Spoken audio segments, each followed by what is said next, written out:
Hello, I'm Sheila Blanco, Public Information Manager for Savannah-Chatham County Public Schools, and I'm sitting here today with Dr. Levett, Superintendent of Savannah-Chatham County Schools, and we want to talk a bit about how and why decisions are made on whether or not to close schools during a weather event. Of course, over the last few days, as Hurricane Florence has made its kind of crooked and uncertain path across the Atlantic, we've been hearing from a lot of you, both in phone calls to our offices and also on our social media pages, some in favor of closing schools, wondering why we didn't make the announcement earlier this week. Others now frustrated that we've shut down schools on Friday. So we wanted to give a little bit of perspective on how those decisions are made. Good morning, Dr. Levett. Good morning, and thank you for the opportunity to just, I think, inform the public. We are always, when there's a weather event like this, very concerned. Our primary concern is safety of our 38,000 students, and especially in this situation where we're transporting more than 24,000 a day. So we pay special attention to safety. That's our governing principle, and I think sometimes people have no idea how long we ponder and collect data so we can make the right decision. And collecting data and taking the time to really thoughtfully make that decision comes in collaboration, working with FEMA, listening to what they're saying about what we can expect in our area, as well as the National Weather Service. Tell us a little bit about how often you're in touch with them and what you do based on their recommendations. That's a wonderful question. We started, for example, in this case, as we have in the other inclement weather events, we start by meeting with FEMA. We're a key part of their decision-making process as well. The school district serves a large number of students and families and staff, and we're across all of the municipalities in Chatham County. So whether it involves people right in the center of the city or whether it involves people at Tybee, we must consider all of them. We start meeting with them as soon as we recognize that there could be some threat to our area. In this case, we started meeting last Friday. We met with them, we heard what they had to say, and then we looked at how we should respond to that information. They seek our advice, our opinions, and we gladly offer them because we are a big piece that has a footprint across the county. We met with FEMA and the policy group Friday, Saturday, Sunday, Monday, and even up to today. We're continuing to meet with them. And what we do is we look at all of the various maps, we think about who might be impacted, and then we try to make the decision that's best based on the information that we have. Now, here's what else is really interesting. Sometimes people don't know what it takes to shut down the entire system. So they liken it to shutting down their individual homes. Our homes are there's 64 of them, and they often serve up to 1,000 people. So for us to shut the district down takes at least a day, a full day. If our buses are part of any evacuation of any part of the city, then typically they're involved in that as well, which means we must prepare the buses, the drivers, and have them ready to go whenever we're transporting people. Fortunately, this time, we talked about evacuating earlier based on the earlier maps, and then of course now we're not having that discussion. But we must stand ready to not only shut buildings down, but to be concerned about our young people if we have tropical force winds as predicted earlier this week, about our young people who are standing at the bus stops and what that means for them. Also staff who often live outside of our immediate area, up to and including some who are maybe 60 or so who live in South Carolina. So whatever is happening in South Carolina also impacts what we do here in our school district. But our first priority is always safety, and our safety of our students who are often, dropped off by parents in the morning or taking the bus. We must think about their safe carriage to not only school, but also back home in the afternoon. I think an interesting note earlier this week was we might not have been getting rain or but we were subject and continue to be subject to tropical force winds.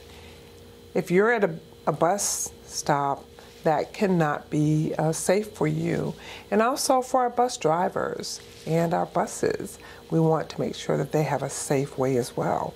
So given the initial, actually beyond initial, prediction that we would have high force winds as early as Thursday evening through Friday evening, a 24-hour period, our responsibility was to make and take that information a key part of our decision making. Mm-hmm. So if we have a beautiful day tomorrow, it's wonderful. Mm-hmm. But if we have a day that is not safe for children, I feel sure that parents will be able to make those adjustments. We also want to make sure that we give enough notice so that parents will have an opportunity to make a good decision for their children and their families. And that's really been kind of the difficult thing with this storm in particular. Usually when you're 4 or 5 days out, forecasters seem to have a much better idea on exactly where that storm is going to go. Florence has been kind of all over the place. I mean, I've heard repeated forecasters say for the past week, this is unlike any storm track they've ever seen. And so yesterday, when the storm track looked like it was going to turn towards us, they predicted those tropical storm force winds as early as this evening, which is why after school activities were canceled today. But they said the latest the tropical storm force winds might hit us might be Friday evening. Now the track has changed a little bit again. It might not come till Saturday unless it changes again in the next update. But that's one of those things, because of the amount of time it takes to shut down the district, to get the word out to our people. You can't wait till the last minute to make that decision. Once you have information that indicates that there could be a safety issue for students or staff, you have to make that call, and that's what happened yesterday, right? That's what happened yesterday. You know, I want to remind people we've been looking at this since last Friday, so nearly 7 days, and not just during the week. We're also looking at it Friday, Saturday, Sunday, meeting, Monday, Tuesday. We're looking at it every day. And we also want to think about not only whether children will be out there, but suppose your individual family makes a decision that says we must move away from the city. The variability in the prediction is what was a real challenge for us this time. What we knew on Wednesday dictated pretty much what our thoughts were about whether we opened or closed. We think hopefully everyone will enjoy a weekend that is safe, and our responsibility is to think about those young people, to think about their families, and also to ensure that our 64 buildings are prepared. We can't do that on a moment's notice. That takes time. And we want everyone to know that when we make these decisions, we're considering a lot of data. A lot of people are sitting around with us, talking with us. We're consulting with FEMA, the National Weather Service, the Hurricane Center. We're doing all of those things because we want to make the best decision. And with this storm, it looks like we're not obviously going to get a direct hit or any kind of large impacts, we don't think, unless something changes. But a lot of times people wonder after a storm that we've had the past 2 years, why did it take the district a week to reopen? And that's something that a lot of people just don't understand what's involved in getting the district reopened. I know that, I've learned things over the few years I've worked here about the fact that our buses are used for evacuations. They have to be brought back in cleaned. The drivers have to be given a chance to rest before they're called back into work. There's also things, checks of the buildings have to be done. Food has to be brought back into the schools to prepare lunches for the children. Talk a little bit about all of these types of preparations that have to go into ramping back up to start school again. Exactly, because when we're winding down, we are securing food. So we put those foods in refrigerated trucks. They must be taken away. Some food might be dispersed to American Red Cross.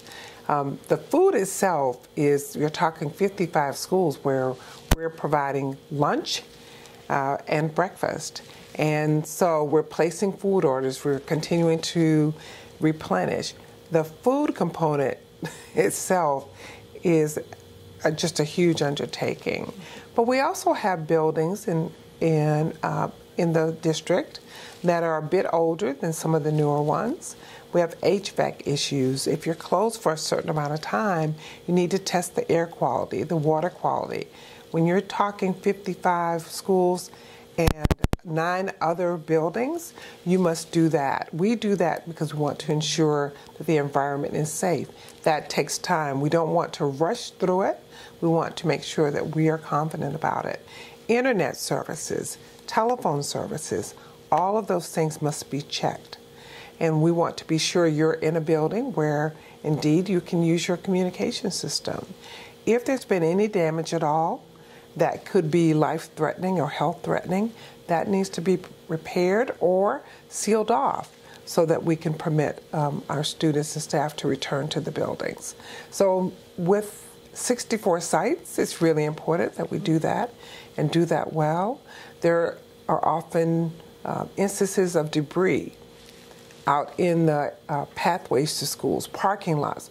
All of those things must be closely inspected.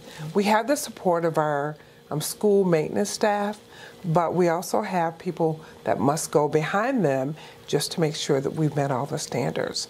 So it's unlike my house where I can, do my windows, fix my windows, and leave my home, secure my home, and leave it.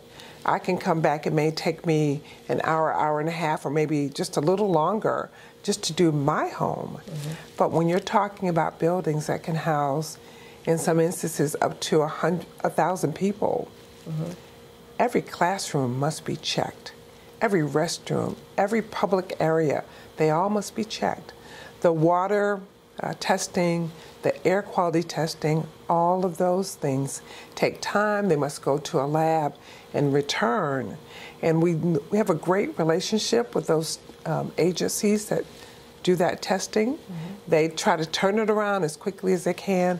We do not wish to have people go into a building where things might be unsafe. So it does take a little while to get it done.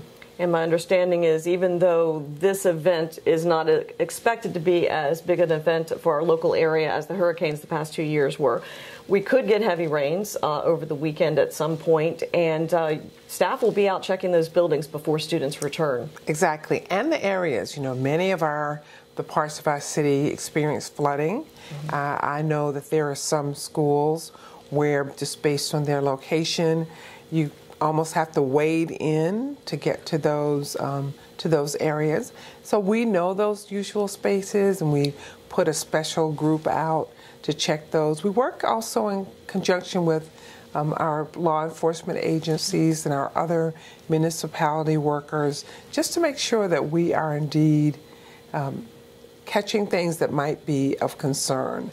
So they often communicate with us, and we communicate with them. We know our places where the space can sometimes be challenging or conditions may be challenging, and they work with us really well. I think that's all the questions I have for you, unless there's something I didn't ask you about you'd like to tell everyone.